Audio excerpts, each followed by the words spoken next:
بسم الله الرحمن الرحيم وبه نستعين والعاقبة للمتقين والصلاة والسلام على نبينا وحبيبنا محمد وعلى آله وصحبه أجمعين أشهد أن لا إله إلا الله وحده لا شريك له وأشهد أن محمدا عبده ورسوله وهو حبيبه وصفيه وخليله أما بعد السلام عليكم ورحمة الله وبركاته. Jadi sebelum kita sambung tafsiran kita, sahabat kita bertanya berkaitan dengan tafsiran ayat dalam surah Al-Qasas ayat 56. Seperti mana firman Allah Subhanahu wa taala dalam ayat tersebut, a'udzubillahi minasyaitonir rajim, innaka la tahdi man ahbabta walakinna Allah yahdi man yasha wa huwa a'lamu bil muhtadin. Surah Al-Qasas ayat 56. Terjemahan ayat itu secara lahiriahnya, sesungguhnya engkau ya Muhammad tidak akan dapat memberi hidayah kepada siapa pun walaupun terdiri di kalangan orang-orang yang paling engkau cintai. Akan tetapi dialah Allah Subhanahu wa taala yang memberi hidayah kepada siapa saja yang dia kehendaki, dan dia juga Allah Subhanahu wa taala yang sangat-sangat mengetahui orang-orang yang dapat hidayah. Ini terjemahan belum masuk pada dia makna Quran sendiri. Disebabkan Quran itu turun dengan makna dan Quran tidak turun dengan terjemahan. Makna Quran turun itu bahasanya bahasa Arab. Di dalamnya lafaz Quran itu terdapat makna-makna juga dalam bahasa Arab melalui Quran itu sendiri. Jadi terjemahan itu bukan Quran, cuma terjemahan itu adalah untuk menghampirkan kepada makna Quran itu sendiri. Bahkan makna Quran itu sendiri pun perlu diterjemahkan. Ayat yang kita sama-sama dengar tadi diterjemahkan dan belum diberi makna. Kemudian setelah diberi makna, maka perlu diterjemahkan. Kerana kita tidak memahami maknanya dalam bahasa Arab. Itu. Dikata ulama akidah al-sunnah wal jamaah, ayat ini turun di Mekah, di mana Allah Subhanahu wa taala menyatakan ini tentang hakikat dan ini bukan macam satu kiasan. Innaka, sesungguhnya engkau ya Muhammad. Jadi dimulai dengan yang taukid ataupun dibaca takkid, iaitu dah inna, sesungguhnya. Maka ini bukannya satu majaz, satu kiasan, tetapi ia adalah satu hakikat. Bila menjadi hakikat, ini ketetapan Allah Subhanahu wa taala azali. Maknanya ketetapan Allah Subhanahu wa taala mustahil boleh dipecahkan, boleh diubah. Innaka, sesungguhnya engkau ya Muhammad, la tahdi, tidak dapat memberi hidayah, man ahbabta, kepada siapa saja yang kau cintai. Maka Allah Subhanahu wa taala menyebut man ahbabta, siapa saja yang sangat-sangat kau cintai. Dari sudut maknanya akan ayat ini, innaka la tahdi, sesungguhnya engkau tidak akan dapat memberinya petunjuk ya Muhammad. Maksudnya adalah sehinggalah orang itu benar-benar Islam dan beriman. Sehingga orang itu mati atas Islam dan iman, maksudnya. Sehingga orang itu tidak mengubah i'tiqadnya melainkan Allah Subhanahu wa taala Tuhannya. Dan bermaksud juga adalah dengan la ilaha illallah, sehingga dia tidak menggugurkan akan rukun pada la ilaha illallah itu sendiri. Kerana rukunnya la ilaha illallah itu adalah pada dia rukun Islam dan juga rukun iman. Tak digugurkannya, tidak diingkarinya. Jadi Rasulullah SAW, diri Nabi tidak boleh menyebabkan seseorang itu beriman. Apa maknanya di sini? Rasulullah SAW tidak boleh kurniakan satu nur satu cahaya hidayah masuk ke dalam hati jiwa seseorang manusia sehingga dia pun Islam, sehingga dia pun beriman. Kerana apa? Bukan qudrah wal iradah Rasulullah, tapi qudrah wal iradah Allah Subhanahu wa taala.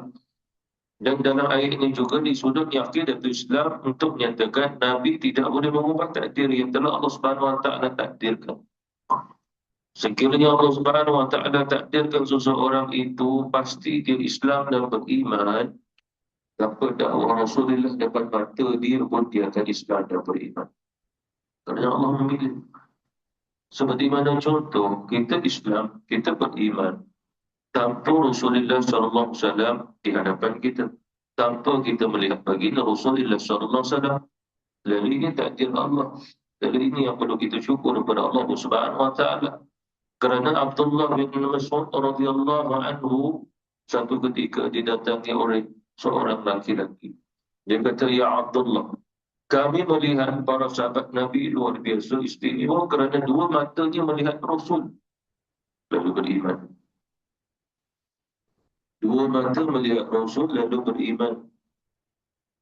Lalu kata Abdullah bin Mas'ud radhiyallahu anhu, apa yang kami belajar pada baginda Rasulullah, Nabi pernah bersabda, sesungguhnya orang yang tak melihatku tapi beriman padaku jauh lebih besar lagi keutamaannya berbanding orang yang melihatku lalu beriman padaku. Bahkan Nabi menyatakan 7 kali lipat ganda kedudukan ganjaran bagi orang yang tak pernah melihat Rasul tetapi beriman pada Rasulullah SAW. Jadi di sini dah terjawab. Rasulullah hidup pada zamannya, Rasulullah SAW dikelilingi dengan umatnya, dan Rasulullah SAW bersama dengan ahli kerabatnya. Lebih-lebih lagi ayat ini kata ulama-ulama kita, ada ulama mengatakan kebanyakan ulama. Bahkan ada ulama kata ijma' ulama. Disepakati oleh seluruh ulama-ulama kita, ayat ini turun di Mekah, berkisar tentangnya kisah Abu Talib. Kita tak sebut radhiyallahu anhu kerana apa? Kerana akidah Ahlussunnah wal Jamaah mengajar kita tentang kedudukannya Abu Talib, dia Islam ataupun beriman, wallahu a'lam. Dan perkara ini khilaf di kalangan ulama-ulama. Bila disebutnya khilaf, kerana tidak ada dalil yang jelas. Lalu ulama berijtihad. Ada sebagian ulama mengatakan bahawa Abu Talib beriman. Bahkan sebagian lagi di kalangan ulama menyatakan Abu Talib tidak beriman. Jadi khilaf maksudnya di sini adalah yang menerima Abu Talib itu beriman, tetapi dia menolak dikatakan Abu Talib tidak beriman. Dia menolaknya itu. Pendapat yang mengatakan Abu Talib tidak beriman menolak pada pendapat Abu Talib beriman. Cuma soalannya mengapa tidak disebutnya Abu Talib itu Islam? Kenapa disebutnya iman? Disebabkan peristiwa berkaitan dengan ayat itu.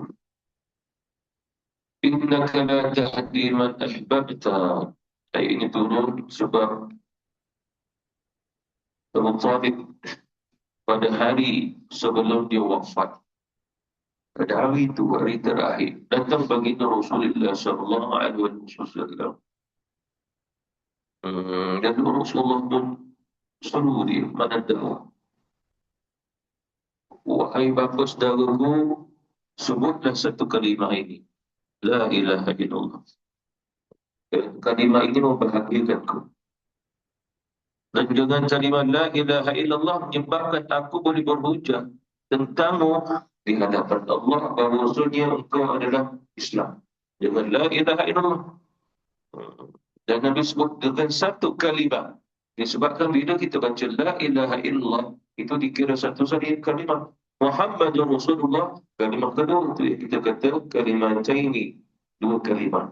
Itu yang kita sebut dua kalimah syahadah, asyhadu an la ilaha illallah wa asyhadu anna Muhammadar Rasulullah. Itu kaedah kita buat satu kalimah.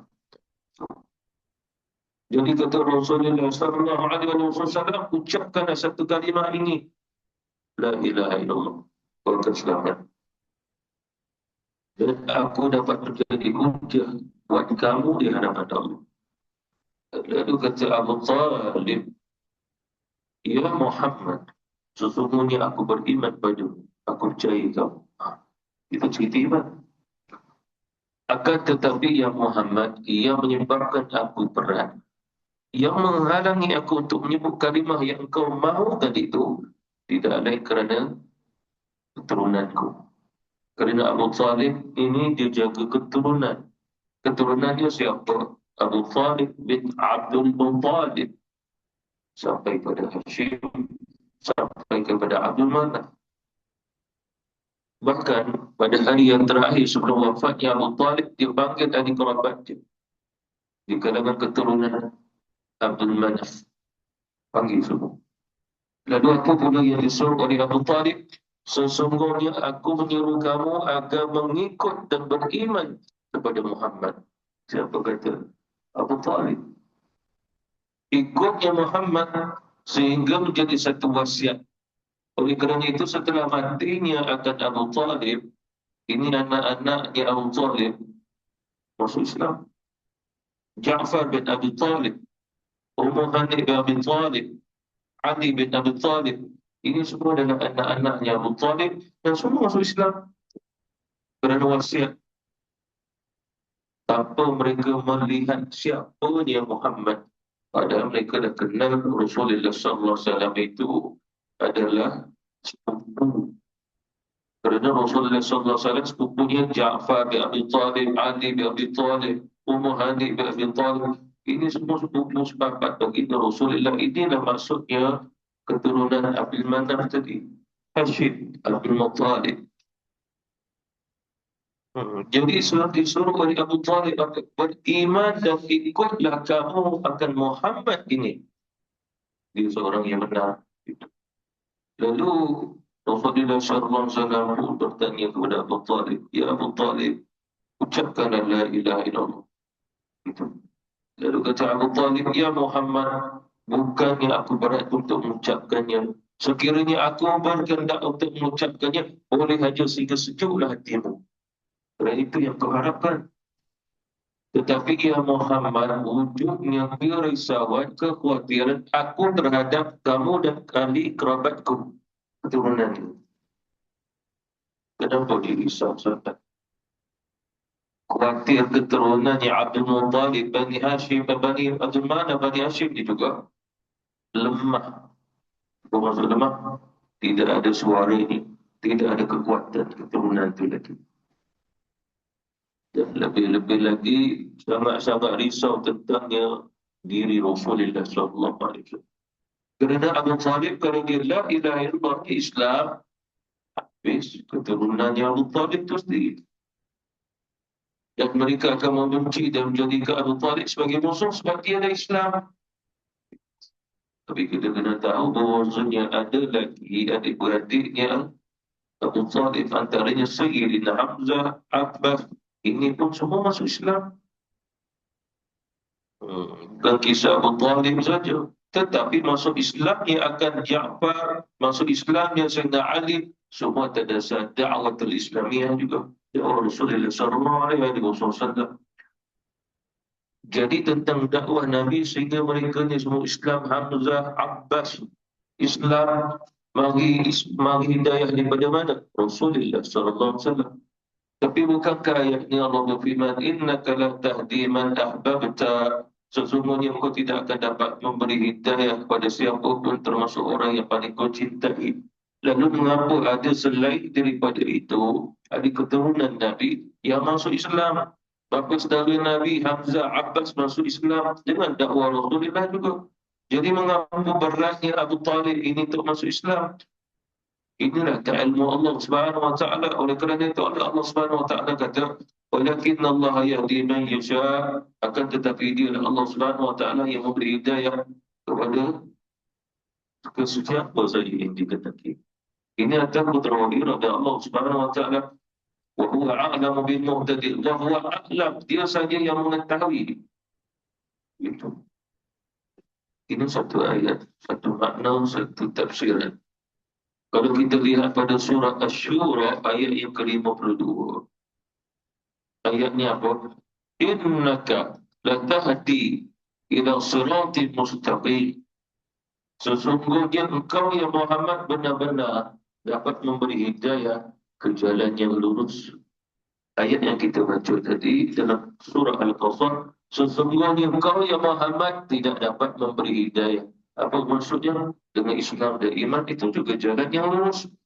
Tapi dalam ayat yang lain Allah mengatakan innaka latahdi. Sesungguhnya engkau dapat memberi hidayah petunjuk ke jalan yang lurus. Lalu ulama kita ditanya, kalau dilihat pada zahir makna ayat atau terjemahan, macam bertentangan. Yang pertama tadi, Allah menafikan dan Nabi dapat memberi hidayah. Ayat yang kedua, Allah Subhanahu wa taala tak kata Nabi tak boleh beri hidayah. Bahkan Nabi sungguh-sungguh dapat memberi hidayah. Di sini dia sudah akidah mengajar kita. Allah memberi hidayah, Nabi memberi hidayah, mana boleh disamakan? Bila tidak boleh disamakan, dasarnya tetap satu. Ketetapan Allah pasti berlaku. Apa maknanya di sini? Maknanya adalah sekiranya Rasulullah datang dan dakwah, ini di sisi Allah Subhanahu wa taala memang Allah telah tetapkan melalui dakwah Rasulullah itu fulan dan fulan akan masuk Islam. Lalu Rasulullah datang, Nabi pun berdakwah seperti mana kita lihat dalam dakwah Rasulullah SAW sehingga penduduk Taif masuk Islam, penduduk Madinah masuk Islam, penduduk di sana, penduduk di sini. Begitu juga dalam Fathul Makkah. Malam Fathul Makkah pada 8 Hijrah, beribu orang masuk Islam.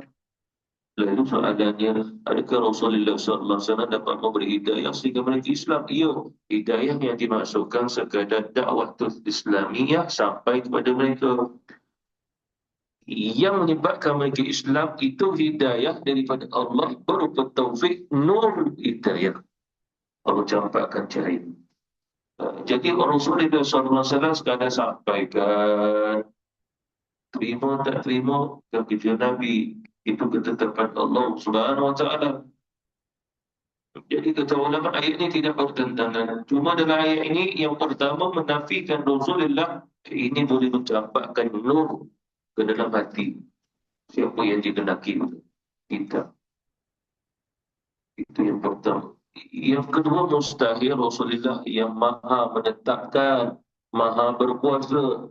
Itu mustahil atau Rasulullah SAW. Kerana yang maha menetapkan, maha berkuasa Allah juga. Selesai bahagian yang pertama. Bahagian yang kedua, sesungguhnya kau dapat memberi hidayah petunjuk pada jalan yang lurus. Ini hidayah dengan dakwah Islam ini. Dakwah Rasulullah SAW. Contoh, hari ini masih ada orang yang masuk Islam. Bahkan ramai yang masuk Islam. Cuma soalannya, ini orangnya semua masuk Islam melalui siapa? Rasulullah dah wafat. Dakwah Nabi tidak sampai pada dia. Sebab kewafatan Nabi menunjukkan bahawasanya berhentilah dakwah Nabi itu sendiri. Lalu kata ulama ini nak menunjukkan kembali balik pada ayat walakin Allah yahdi man yasha. Akan tetapi dialah Allah yang memberi hidayah kepada siapa yang dikehendaki. Jadi orang yang masuk Islam ni tanpanya dakwah Rasulullah, Allah mengkehendaki memberi hidayah Islam pada dia sehingga dia Islam. Yang lain adalah pewarisannya dakwah Rasulullah melalui pendakwah-pendakwah. Seseorang datang berdakwah, apa yang Rasulullah sampaikan, mereka ambil dan sampai ke yang sama. Jadi ke akhirnya dia pun Islam. Jadi Islam ini kerana wasilahnya adanya jalan dakwah. Tetapi walaupun itu jangan ditinggalkan bahawasanya dia Islam kerana nur yang Allah campakkan masuk dalam hati kita. Itu terjawab kata ulama-ulama kita. Jadi maksudnya di sini bahawasanya dalam hal ini Nabi, ini Rasul, ini kekasih Allah, ada mukjizat, tak boleh juga nak memberi hidayah. Agar Nabi sekadar dakwah yang memberi hidayah Allah Subhanahu wa ta'ala. Jadi itulah Rasulullah SAW. Agar kita mengetahui Nabi manusia. Nabi bukan Tuhan. Rasul itu manusia. Rasul bukan Tuhan. Rasul tidak menciptakan alam semesta. Rasul juga tak boleh menciptakan nurnya Islam, nurnya iman, lalu dicampakkan pada siapa yang dikehendaki. Jadi jangan dinisbahkan Rasulullah dengan sifat-sifat Tuhan itu. Walaupun dia hebat, luar biasa, ilmunya sempurna, ibadahnya sempurna, tapi tetap dia manusia. Kenapa dia manusia? Dia pun mati. Innaka mayyitun wa innahum mayyitun. Kerana Rasulullah juga wafat seperti mana para Nabi Rasul yang lain pun wafat walaupun dia sangat hampir Allah kedudukannya. Jadi kita dah lihat. Sebab penafsiran ayat ini mesti dikaitkan dengan akidatul Islam. Kalau dikaitkan dengan akidatul Islam, agar kalau seseorang itu Islam kerana kita, tetap kita kata dia Islam kerana Allah. Kita hanya menyampaikan satu tugas saja. Kalau dia masuk Islam, Alhamdulillah Allah memilih dia sebagai Islam. Contoh begini, orang ni duit banyak, dia tabur duit. Michael, kalau you masuk Islam, saya bagi you 1 juta. You mau? Mau? Michael yang kafir pula, disuruh gitu. You kalau masuk Kristian, saya bagi 5 juta. Mau? Agak-agak mau tak? Mau ke tidak? Tak cukup ke? 50 juta. You masuk Kristen, saya bagi 50 juta. Yang tadi, you masuk Islam, saya bagi 1 juta. Sebab apa? Lazimnya orang Kristen lagi banyak duit pada orang Islam. Jadi soalannya si Islam tadi, dia ni bijak. Mana dia nak tahu aku dah masuk Kristen ke tidak, asalkan aku dapat 50 juta. Sebab hati aku tetap Islam, dia mana tahu hati aku. Tetapi kita kena tahu dari sudut akidah Islam, bila orang Islam setuju, baik saya masuk Kristen, dia memang kafir, dia murtad. Walaupun sebagai sebuah tak guna, sebabnya duit. Sebab apa? Dia ditawarkan dengan harta. Bila dia niat mahu harta tersebut, walaupun dia kata, mustahil aku nak jadi Kristian, yang aku nak duit tu. Nanti aku beritahu, saya sudah masuk Kristian. Ahad nanti saya pergi gereja. Boleh aja dia masuk gereja. Boleh aja dia nyanyi Alolia, Alolia. Dia sudah tahu maknanya. Boleh saja dia baca Bible. Zakir Naik pun hafal Bible. Jadi apa maksudnya di sini? Dia bijak. Walaupun kebijaksanaan itu wujud, tetapi kerana dia ditawarkan dengan satu harta, maka tetap dikafir. Kedanya. Itu bahagian pertama. Bahagian yang kedua, ini si kafir, kita ajak masuk Islam, lalu kita bagi 1 juta. Cuma soalannya dengan ditawarkan demikian, sah tak keislamannya? Ini betul.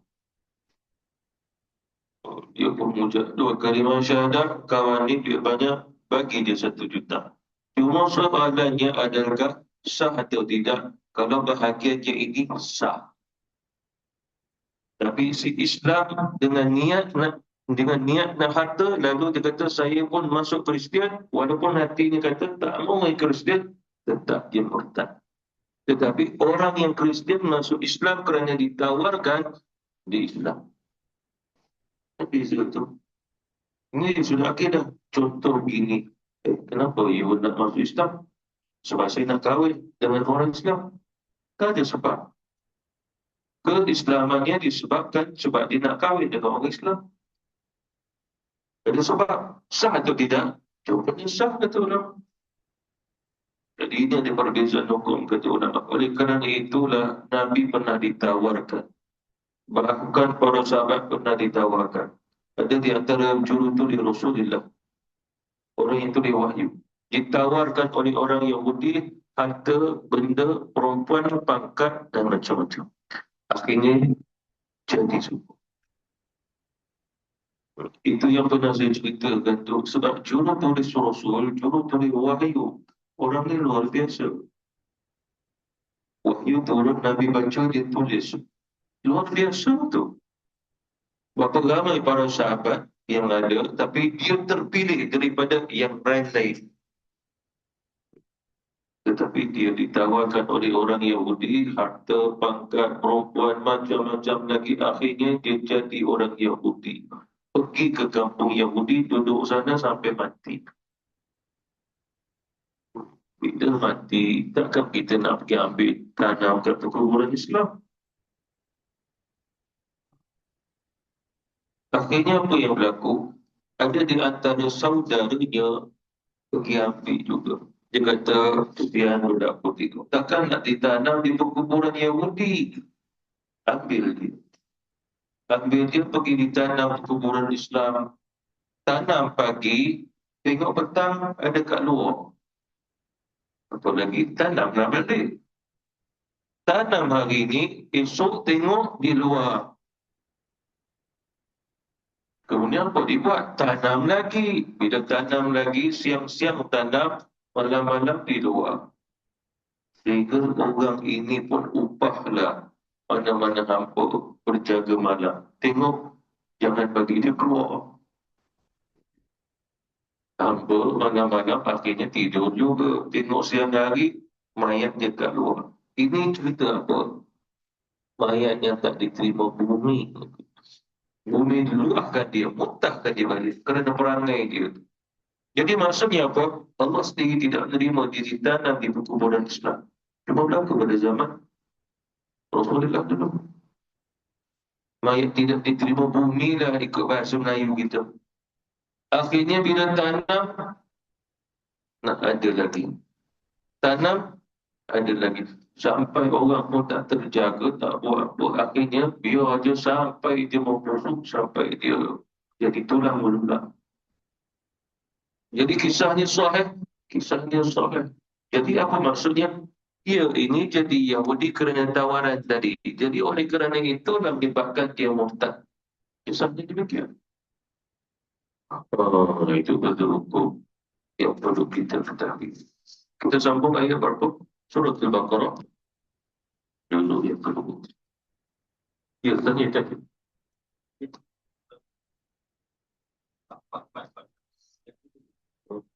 Macam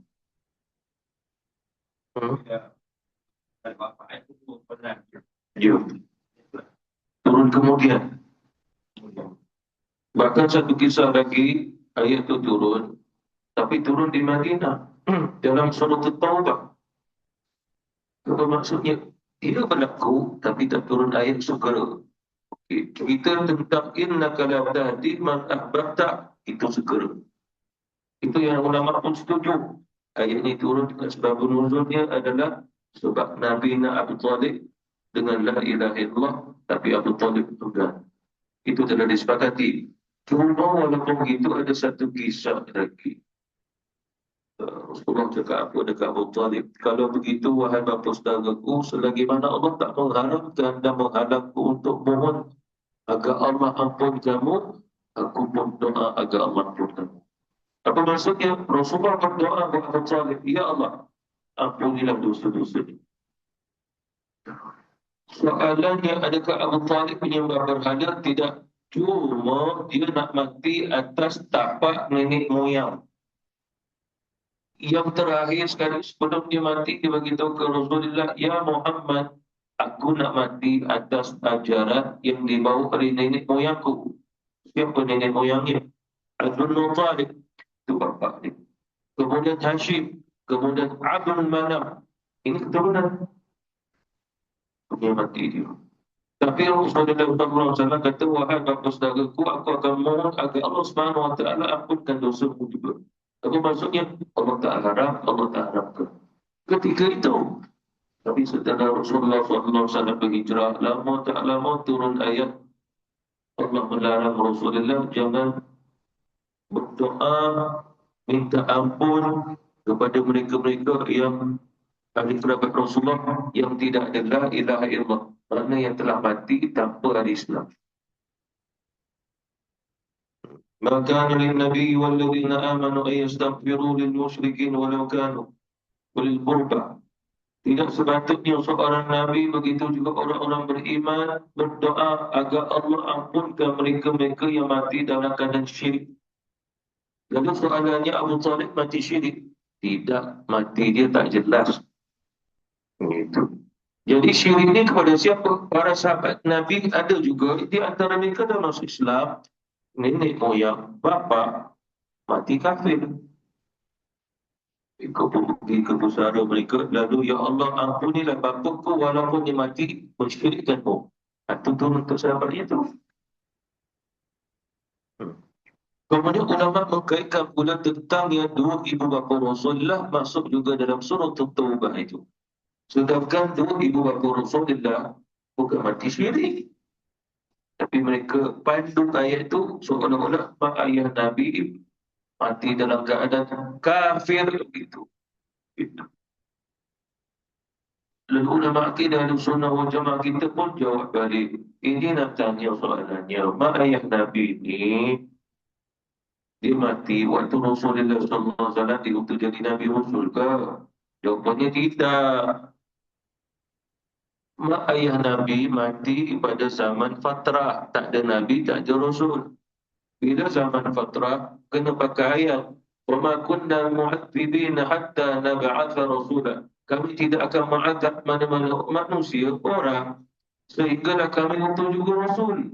Rasul dah diutus, dia tak mau beriman, dia nak mati dengan kafir. Barulah Allah azab. Jadi itu ada fatrah. Bila ada fatrah, laha ma kasabat wa lakum ma kasabtum. Buat kamu adalah ganjaran yang Allah akan beri balasan. Buat mereka, kamu jangan nak fikir apa-apa. Jadi Allah Subhanahu wa taala yang berfirman,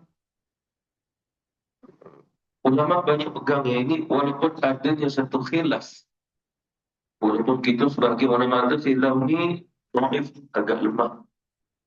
Ini antara khilaf ulama kita dia sudah akidah ni. Disebabkan setelah ni haji wada, Nabi balik.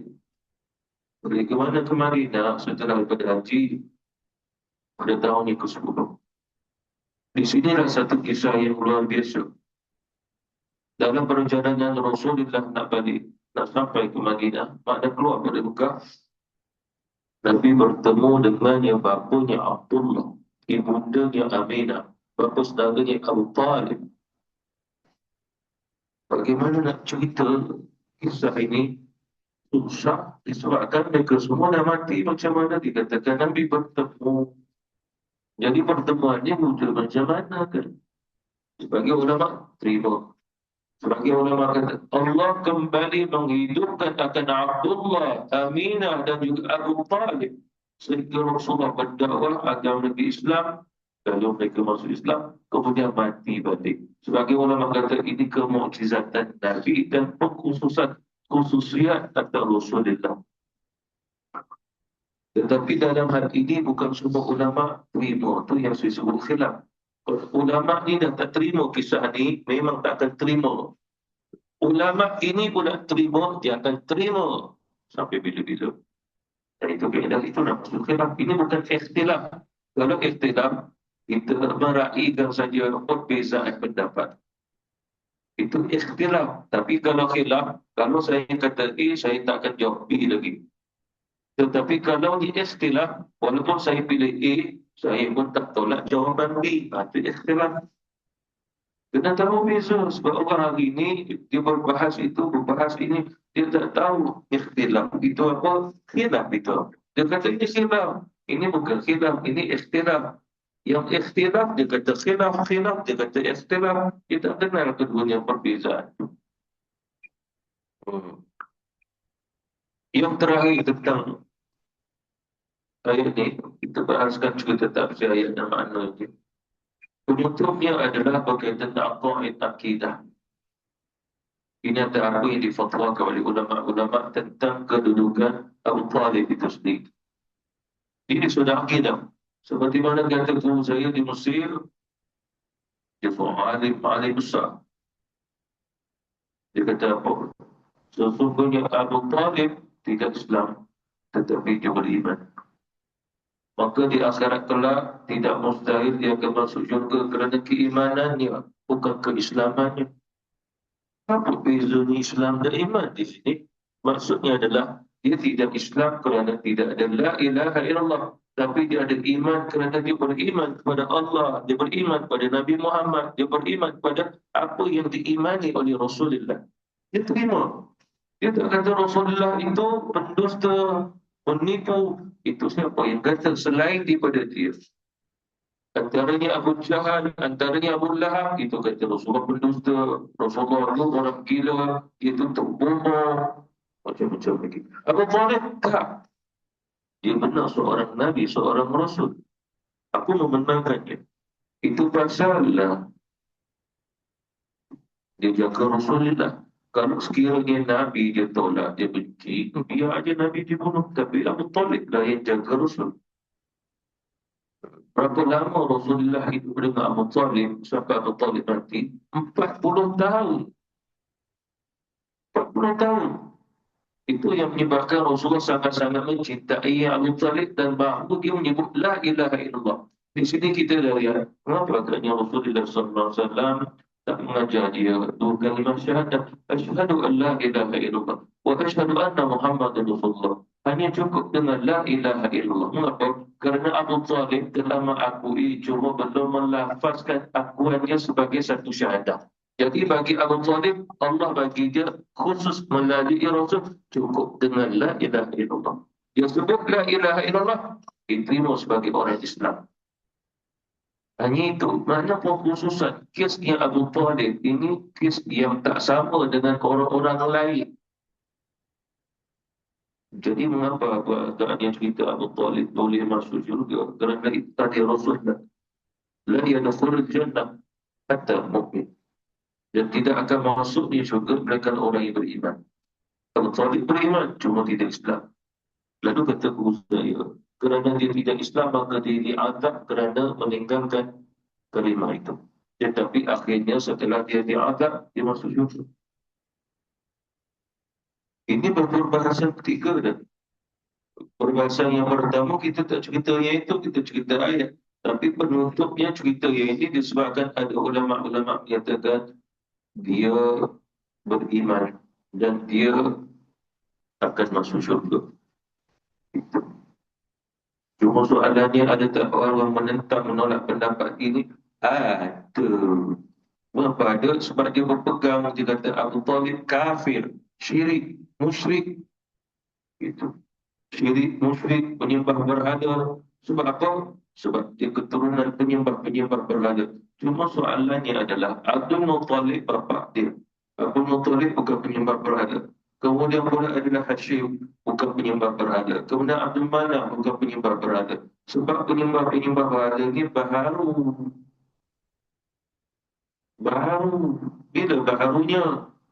Lebih kurang sebelum Rasulullah diutus, lebih kurang 100 tahun sebelum diutus. Baru orang nak sembah berhala di tanah Arab. Sebelum tu semua tak pernah menyembah berhala, bahkan tak kenal ada Tuhan selain pada Allah. Kerana mereka Bani Ismail, Ismail bin Ibrahim. Apa maksudnya? Tuhan mereka Allah. Itu pasal bila ditanya, siapa cipta langit? Siapa cipta bumi? Dia kata Allah. Siapa turunkan hujan? Allah. Siapa mematikan, menghidupkan? Allah.